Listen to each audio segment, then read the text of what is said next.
And for today, this is all about the PMP exam. You probably have subscribed to the channel. Those of you on Instagram, you probably have joined, followed one of my channels or another. I see you, my friend Akua, nice to see you. Those of you on YouTube, good to see you as well.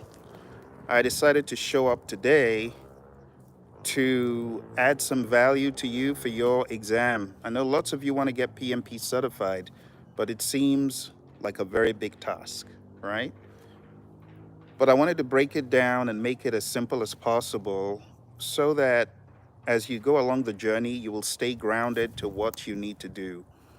For PMP, there are three things you need to do.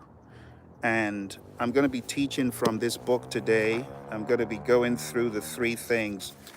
This is the first thing. You see this? This is the number one thing. People. You know why people is the number one thing? People is the number one thing on the PMP exam because when you are managing projects, you are dealing with people. You are working with people. You're leading people. So the people domain has got 14 things. I'm going to remind you about these 14 things very quick and maybe touch on a few of them. And if you have any questions, feel free to ask me questions about them.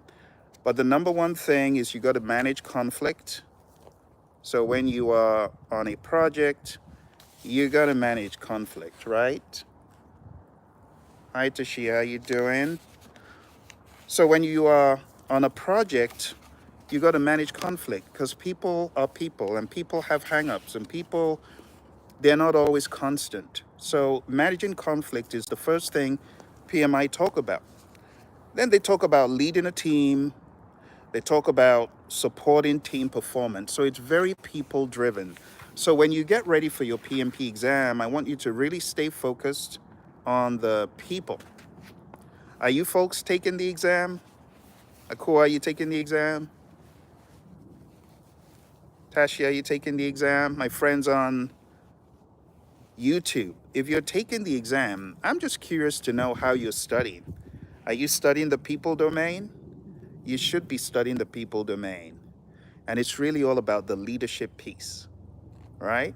If you want to become the best project manager ever, very good, very okay. Have you started working on your PMP, Tashia? Akua, have you started working on it? Because if you haven't started working on it, I wanted to just give you some guidance about the people domain being so important. Most people understand the people domain. It's about communicating, it's about leadership, it's about understanding those people dynamics, right? Once you get the people domain down through the 14 tasks, you know, I said I was going to read all 14 to you. Let me read them one by one and you tell me if there's any that you want to know more about, okay? Number one is managing conflict. Number two is leading a team. Number three is supporting team performance. Number four is empowering team members. Number five is making sure that the stakeholders and the team are adequately trained. Number six is building a team. Number seven is addressing and removing impediments. Number eight is negotiating project agreements. Number nine, collaborating with stakeholders. Number 10, building a shared understanding. Number 11, engaging and supporting virtual teams. Number 12, defining team ground rules. Number 13, mentoring relevant stakeholders. And number 14, promoting team performance through the application of EI. So, oh, you did small courses in project management? Okay. All right. Well, you know, just so you know, if you got any questions about this, I've been doing this for 20 years now. This is my 20th year of being a PMP. I'm going to hit 20 years of PMP in June. So if there are any questions that you have, just put them in any of the videos or find me on LinkedIn. And okay, empowering, that's a good one. So let's talk about empowering team members and stakeholders. Very good. So the empowerment aspect, it could seem a little bit tricky. It could seem a little bit out there. That's chapter 4. Let's go to chapter 4 and I'll explain it real quick. You know, my mentor, his name is John Maxwell. He writes a lot of leadership books, and he has a saying that goes like this. He said, "Only secure leaders give power to others." So, what exactly is empowerment? Empowerment is when you are giving power away so that the team can be autonomous, so that the team can effectively lead themselves because they are at that level where they can, or they're at the level where you believe they can. So empowering means you hold people accountable. You give them responsibilities, but you also give them accountabilities. And where you want to end up is giving your team the accountability to decide which work they're going to do. So, Tashi, have you been studying Agile? Have you studied Agile a little bit? The Agile Manifesto, the values, the principles. You know what the Agile Manifesto said? It said, give the team the environment and support that they need and trust them to get the job done. That's huge. You know, in a lot of companies, they don't want to give you that full autonomy. They're always breathing down your neck. Your work is due. Are you on target? But in the world of Agile, we want to give people that autonomy to self manage and self lead. Okay, you're reading it a bit. Good. Go to agilemanifesto.org and just make sure you've got the Agile Manifesto values and principles down. But let me read for you from the book. You see, it's all in the book, right? It says, empower team members and stakeholders. So it says, how do you empower team members? You do this by setting them up for success. Not only do you delegate to them, but you give them the right amount of authority. See that? And leverage to do certain things. To empower team members and stakeholders, we got to do this. Number one, we got to organize around team strength. So let's say we're working together on a project, and I know you do an excellent job baking, but you are not as confident as I feel you should be because I know that you got this down pat.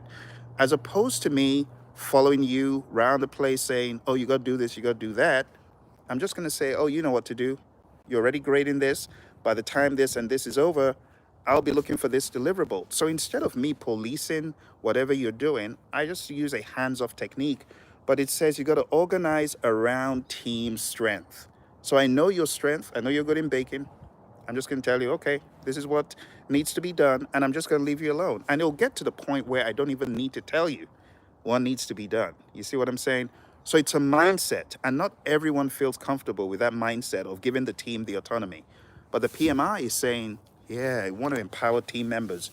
Because if you look at the Agile Manifesto, which is a good place to see all of this, the Agile Manifesto says we got to give the team that environment that they need and trust them to get the job done. So it says we got to organize around their strength. We got to support team task accountability.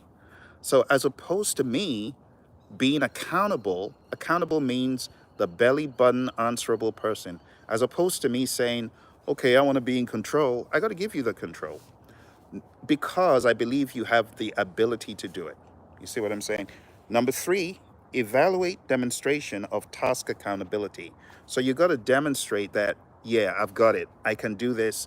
I understand what needs to be done and I deliver. I don't need Phil to police me. I don't need the project manager to police me. I'm a team member. I'm on an autonomous team. I'm an adult.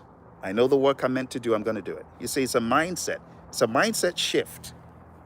And then number four is determine and bestow levels of decision-making authority. It's like a kid.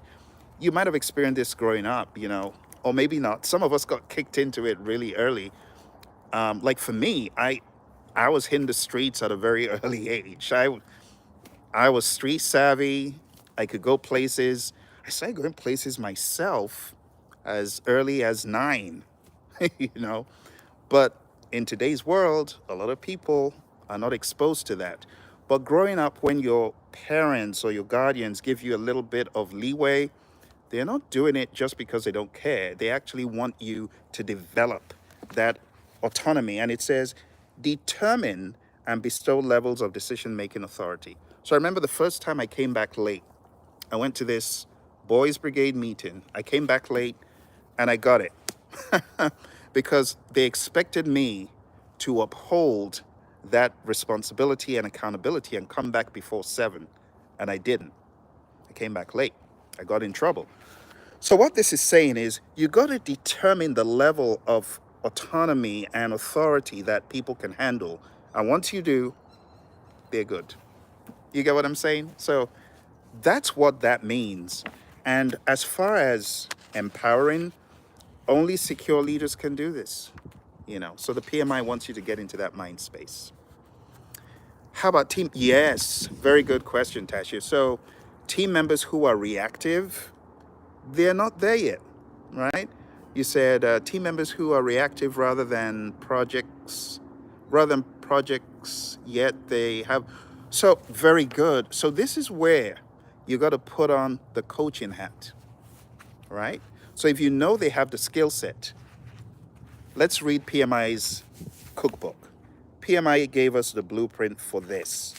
Number one, organize around their strength, and then support.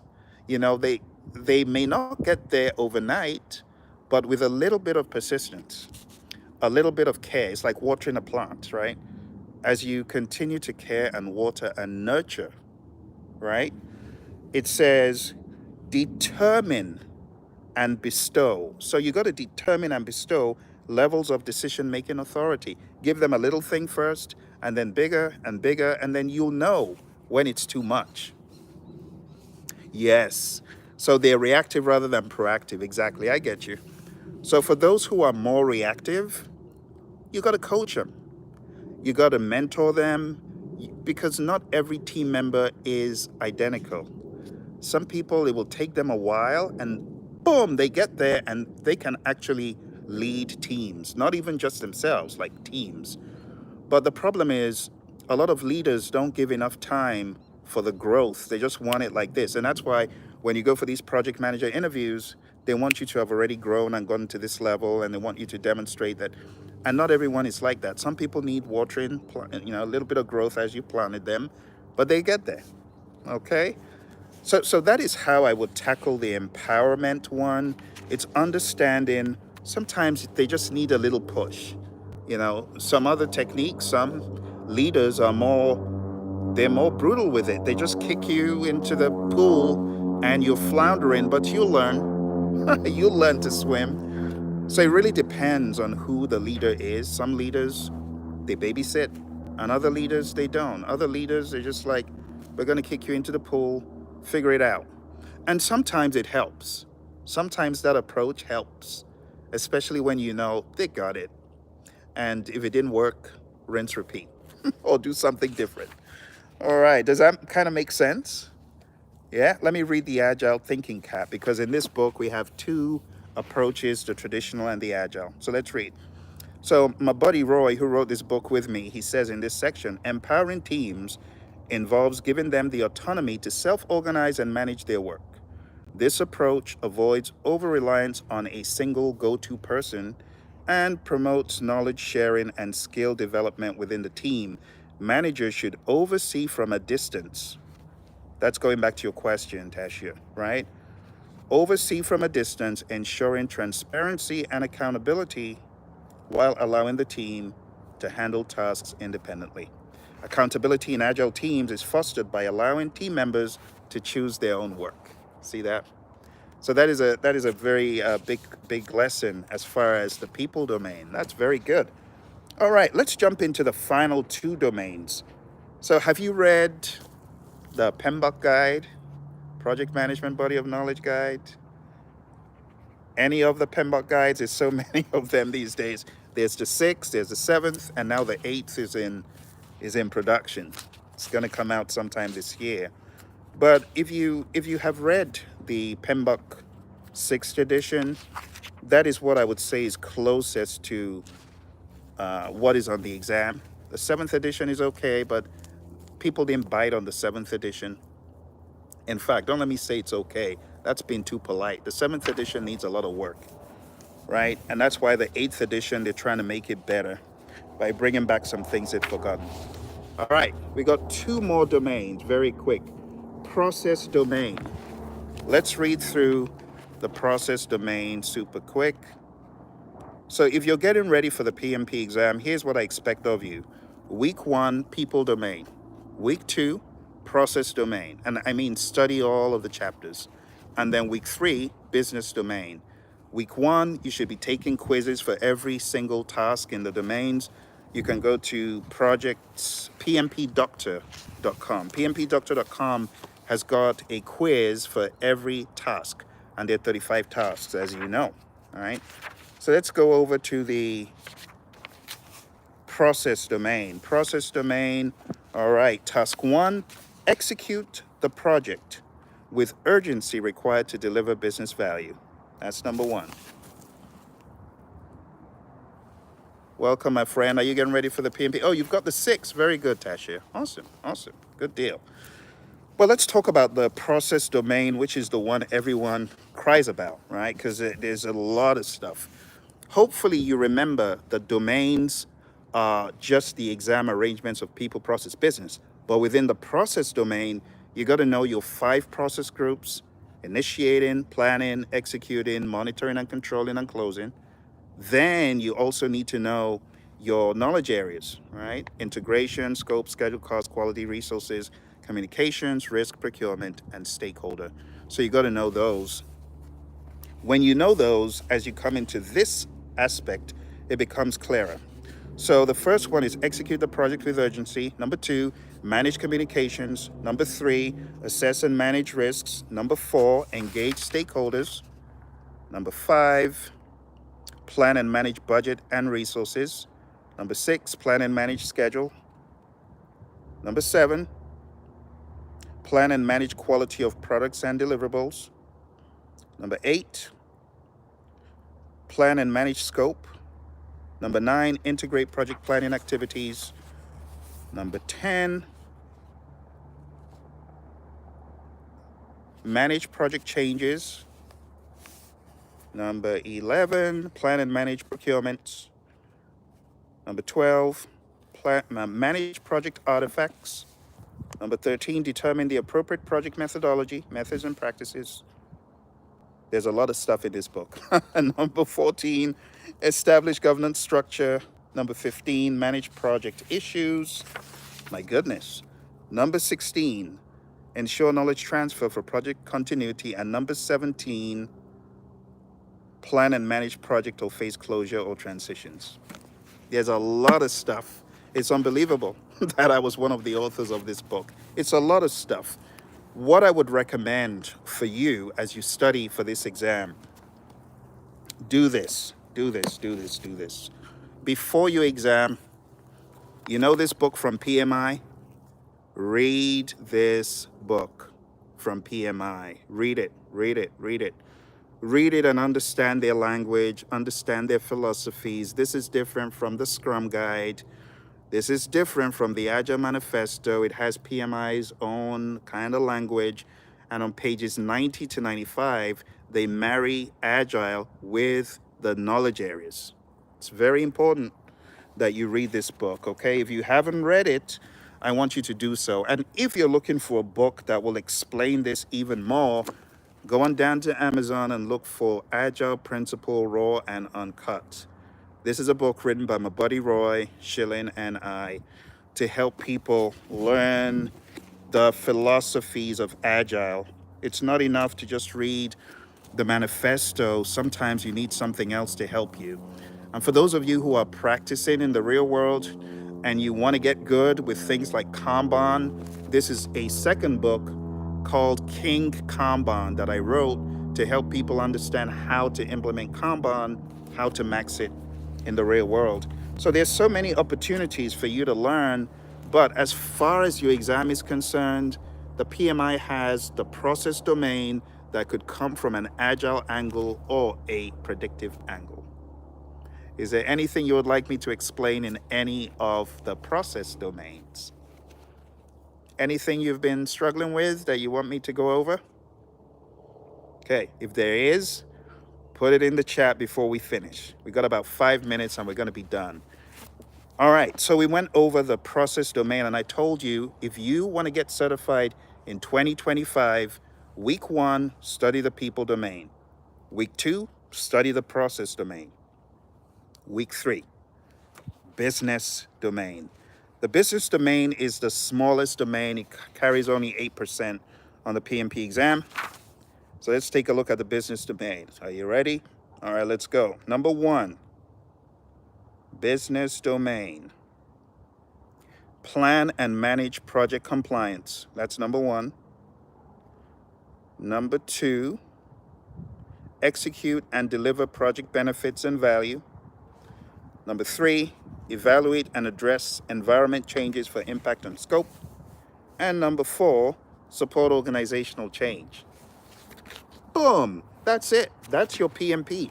You know, the reason why PMP seems so foreboding is it has so many moving parts, but you don't need to pull your hair out. Stick to one study guide, study people, week 1, process, week 2, take the quizzes as you're studying so that you can really validate understanding, and business, week 3.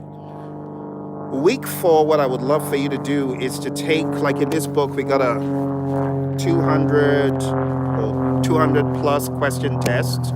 You know, your exam is 180 questions. So if you can tackle the questions in this book, you should be okay. But if you're using other things, like maybe you've got other materials you're using, that's okay.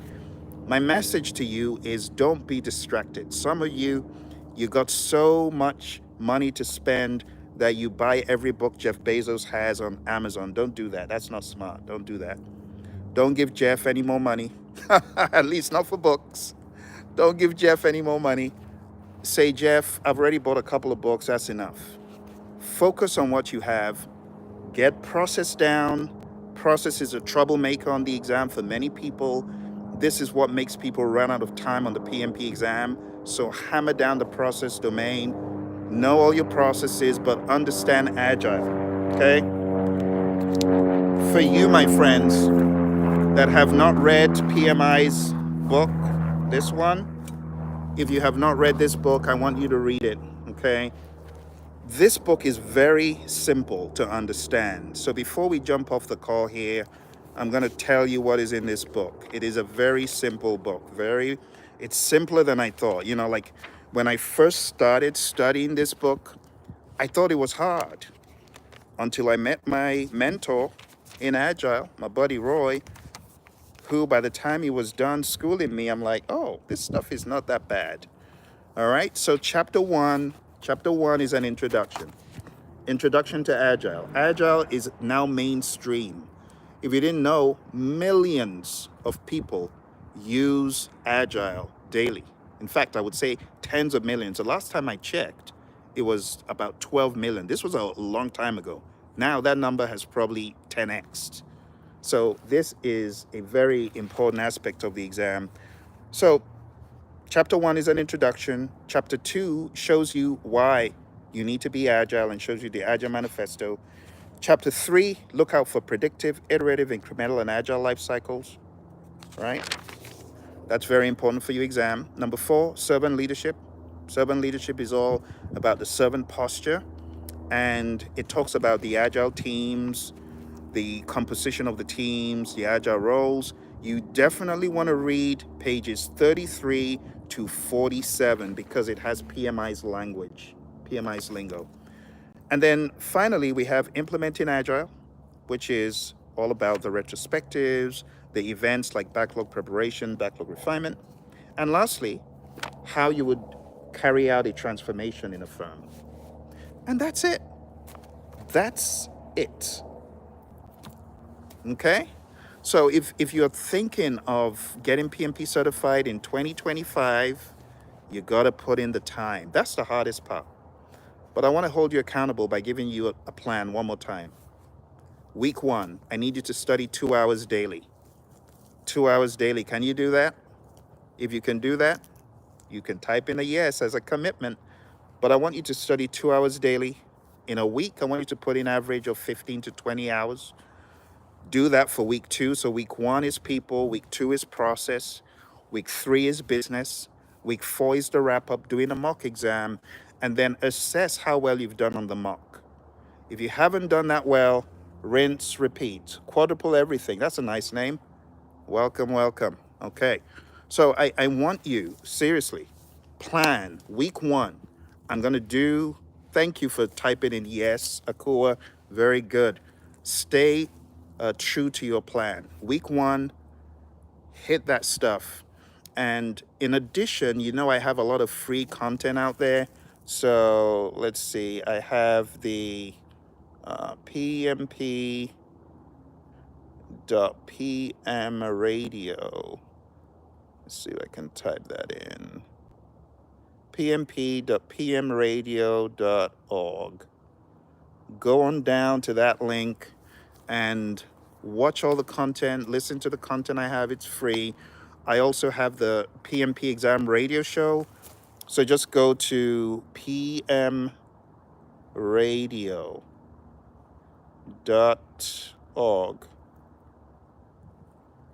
It's all one word. You got to put it together. pmradio.org. It's all free. Find me on Spotify, find me on Apple. Tens of hours, actually hundreds of hours of free content. And then also go to study.pmradio.org. Study.pmradio.org. Study.pmradio. Okay. All right. Go to all those links, my friends on YouTube. I don't know if I'm going to be able to chat it all in, but I'll give it to you one more time. pmradio.org, pmp.pmradio.org, study.pmradio.org, all free, lots of lessons, all the stuff that I taught you today. You can find it all on those sites. Okay? But I can tell you the PMP is a game changer. Game changer. From mid-40s to high 6 figures in 3 months. Think about that. How do you go from a measly 40K to 150 plus in 3 months? This thing right here. PMP. I know a lot of people hate PMP, but it's a necessary part of the puzzle. If you want to go to that next level as a project manager, I'm telling you, my friends, they ain't even going to look in your direction if you don't have this. I know it's annoying to a lot of people, but it's the world that we live in. Certification is the justification to get in the door. And then when you get in the door, the PMP ain't going to keep you there. It's what you can do with your PMP that's going to keep you in there. Okay? All right, you're welcome, Tashia. All right, my friends. Well, thank you so much for joining me today. Remember, you got any questions, you can always put them in any of the videos. Don't forget to smash like and subscribe, those of you on YouTube. Those of you on Instagram, thank you for coming through. Thank you for the great questions. I really appreciate it. Akua, thank you for coming through. And Tashia, lovely to see you. Very good. And I wish you all the best in your journey as PMP students. My friends on YouTube, take care. Bye for now.